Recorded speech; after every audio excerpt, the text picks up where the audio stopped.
Rate जो है 12.5% है, 12.5 है। तो अगर रेट को हम लिखना चाहें तो ऐसा लिख सकते हैं 125/1000। अगर बच्चे थोड़ा सा जानते भी होंगे, कॉन्सेप्ट को थोड़ा सीखे होंगे, तो इसको ऐसा लिख सकते हैं। देखिए कैसे लिख रहे हैं, अगर आप इसको लिख रहे हैं 12.5 तो इसको लिख सकते हैं परसेंटेज के नीचे 100 और 1 दशमलव हटाने के लिए 1 जीरो आप बढ़ा दीजिए, तो इसको आप बड़े आसानी से ऐसे लिख सकते हैं। अच्छा, इसके लिखने से क्या फ़ायदा होता है? इसके लिखने से फ़ायदा ये हो रहा है, इसको हम 25 से काटते हैं तो हो जाएगा 25 × 125 और 25 × 100। इसका मतलब हो गया 5/40। इसका ये मतलब हुआ दोस्तों कि हमारा मूलधन जो था वो 40 रुपये है और 1 साल में हमको जो ब्याज मिल रहा है वो 5 रुपये मिल रहा है। तो आप खुद बताओ कि आपको मूलधन आपका 40 रुपये है और 1 साल में जो ब्याज मिल रहा है वो 5 रुपये मिल रहा है। 1 साल में ब्याज मिल रहा है, तो 1 साल में 5 रुपये मिल रहा है और आपको 40 रुपये बनाना है। तो आप ऑप्शन से देखो ना, 5/40, अगर 5 का गुणा 8 में करें तो 40 रुपये ब्याज हो जाएगा और 40 रुपये आपका मूलधन हो जाएगा। तो 40 40 80।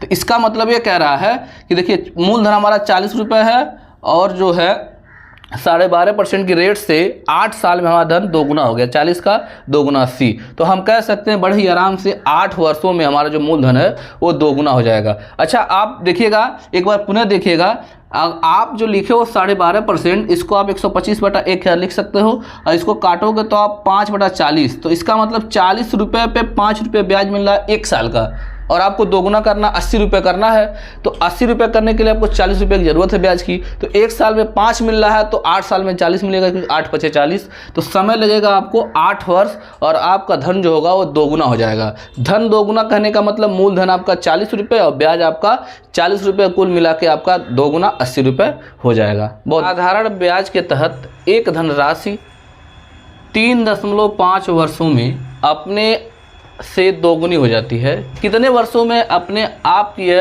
48 गुनी हो जाएगी? देखिए ये प्रश्न दिया हुआ है कि कोई धनराशि जो होती है 2 गुनी हो जाती है। जो धनराशि है यह 2 गुनी, मान लो हमारा धनराशि 1 है और ये 2 गुना हो जा रहा है, तो कितना बढ़ रहा है? 1 बढ़ रहा है। 1 बढ़ने में कितना समय ले रहा है? 3.5 वर्ष का समय ले रहा है। 3.5 वर्ष का समय ले रहा है। 48 गुनी हो जाएगी, मतलब 1 का 48 हो जाएगा। कितना बढ़ेगा दोस्तों? 47 बढ़ेगा। 1 बढ़ने में 3.5 साल का समय ले रहा है, तो 47 बढ़ने में आपको 47 × 3.5, और जब इसका गुणा करेंगे दोस्तों तो आ जाएगा 164.5 वर्ष का समय लेगा। जब भी ऐसा प्रश्न आए पेपर में, देखिए प्रश्न तो काफ़ी अच्छा दिया हुआ है, और अगर आप लगाते भी हो थोड़ा सा पेपर में, तो अगर बेसिक से जाओगे समय लगेगा। मैं बार बार बोलता हूँ, तो थोड़ा ट्रिक का यूज करो, और इस वीडियो के माध्यम से मैं आपको हर एक प्रश्न ट्रिक के माध्यम से लगाना बता रहा हूँ, जिससे आपका काफ़ी समय बचेगा और आंसर भी आपका एकदम सटीक आ जाएगा। लिखा हुआ है 3.5 वर्ष में 2 गुना हो रहा है, तो 1 का 2 हो रहा है, 1 बढ़ रहा है। साफ साफ बात है, कितने में? 3.5 वर्ष में। और कह रहा 48 गुना होने का मतलब क्या हुआ? 1 का 48 होना मतलब कितना बढ़ना? 47। 1 बढ़ने में 3.5 साल लग रहा है, 3.5 वर्ष, तो 47 बढ़ने में क्या होगा? इसी से आप गुणा कर दो तो आपका उत्तर आ जाएगा 164.5 वर्ष। अच्छा देखिए दोस्तों, इस सवाल को लगाने से क्या हमको मिला?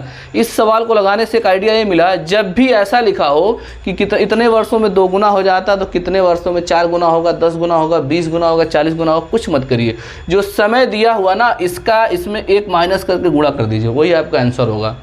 एक बार फिर से सुनिएगा, अगर कह रहा है कि 2 गुना हो जा रहा है इतने समय में, तो कितने समय में 4 गुना, 6 गुना, 8 गुना, 10 गुना होगा? कुछ करना आपको नहीं है, जो समय दिया उससे गुणा कर देना है, जितना गुना का उसमें से 1 कम करके। 48 कहा है तो 47 में गुणा कर दीजिए और आपका आंसर सीधा सीधा क्वेश्चन है। देखिएगा, साधारण ब्याज पर निवेशित एक धनराशि 25 वर्षों में अपने आप की 3 गुनी हो जाती है। 25 वर्षों में अपने आप की 3 गुनी हो जाती है। यह 75 वर्षों में अपने आप की कितनी गुनी हो जाएगी? देखिए सवाल जो दिया हुआ है, सवाल दिया है 25 वर्षों में 3 गुनी हो जाती है। इसका मतलब क्या है? 25 वर्षों में दोस्त कितना बढ़ा? 2 बढ़ा। कह रहा है कितने वर्षों में 75 वर्षों में कितनी गुनी हो जाएगी? देखिए 25 वर्ष है, अब दे रहा है 75 वर्ष, कितनी गुनी हो जाएगी? देखिएगा, ये 25 का कितना गुना है? ये 25 का 3 गुना है। तो 25 का 3 गुना है, ये 25 वर्ष में 3 गुना हो रहा है, मतलब 25 वर्ष में 1 का 3 हो रहा है, कितना बढ़ रहा है? 2 बढ़ रहा है। तो समय ले रहा 3, तो इसका भी बढ़ेगा कितना, 3 गुना बढ़ेगा, तो 2 तियाँ 6 बढ़ेगा। अब देखिएगा 6 बढ़ेगा ये, अब बहुत सारे बच्चे 6 पे ये ऑप्शन लगा के चले आएंगे सही, जबकि ये गलत है।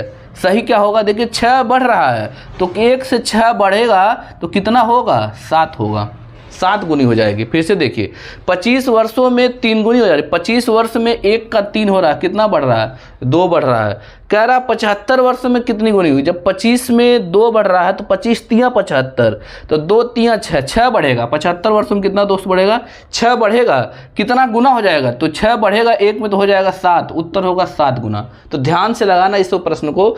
देखिए बच्चे बहुत सारे कन्फ्यूज 6 पे उत्तर मार के चले आएंगे, जो गलत होगा, तो इस पर आप ध्यान देना है, उत्तर हमारा 7 होगा। अगला प्रश्न है, एक राशि को 3 वर्षों के लिए एक निश्चित दर पर साधारण ब्याज पर रखा गया था, इससे 2% अधिक पर रखा गया होता तो 420 रुपये अधिक मिलते, तो राशि बताएं। देखिए इस प्रश्न को कैसे लगाएंगे, कह रहा है कि 2% अधिक रखा गया होता, कितने वर्ष के लिए, 3 वर्ष के लिए। अगर मान लीजिए 2% अधिक रखते हम 3 वर्षों के लिए, तो हमको 6% अधिक मिलता ब्याज, कितना मिलता, 6%, और दिया है 6% का मान दिया है 420 रुपये, कितना रुपया दिया है, 420 रुपये। अगर 6% अधिक रखा जाता, 2% अधिक रखा जाता तो हमको 6% अधिक मिलता, जिसके बदले हमको 420 रुपये अधिक मिलता, तो 1% पे कितना रुपया मिलता, 6 सत्ते 42, 70 रुपये मिलता। कितना रुपया मिलता है, 70 रुपये। जबकि आपको पता है मूलधन हमारा 100% होता है, मूलधन कितना होता है, 100%, तो मूलधन हमारा 100% होता है, तो 70 में 100 से गुणा करेंगे तो हमारा राशि जो हो रहेगा वो 7,000 रुपये। उत्तर हमारा क्या होगा, 7,000 रुपये, ऑप्शन बी। देखिए ऐसे प्रश्नों को आप बड़े आसानी से लगा सकते हैं, लेकिन आपको कॉन्सेप्ट पता होना चाहिए। अगर इसको हम बेसिक से जाएंगे, जो पुनः हम बार बार कहते हैं, बेसिक से जाएंगे फार्मूले पे, तो 2 बार उसको रखना पड़ेगा, लगाना पड़ेगा, फिर एक दूसरे से कंपेयर करना पड़ेगा, कौन कितना कम है कितना अधिक है। तो ऐसे हम इस प्रश्न को डायरेक्ट लगा लेंगे, कुछ करना हमको नहीं है। 3 वर्षों के लिए एक निश्चित दर पे रखा जाता है, अगर 2% अधिक पे रखा जाता, स्टार्टिंग में दर रखा गया था उसमें 2% अधिक रखा जाता, तो हर साल 2% अधिक मिलता, तो 3 साल में 6% अधिक मिलता, और 6% का मान दिया हुआ 420 रुपये, तो 1% का मान हो जाएगा 70 रुपये, और हमारा जो धन होता है हमेशा 100% होता है, तो 100 से गुणा करेंगे तो हमारा जो राशि होगा हो जाएगा 7,000 रुपये। तो ऑप्शन बी सही है, 7,000 रुपये। बहुत बहुत धन्यवाद।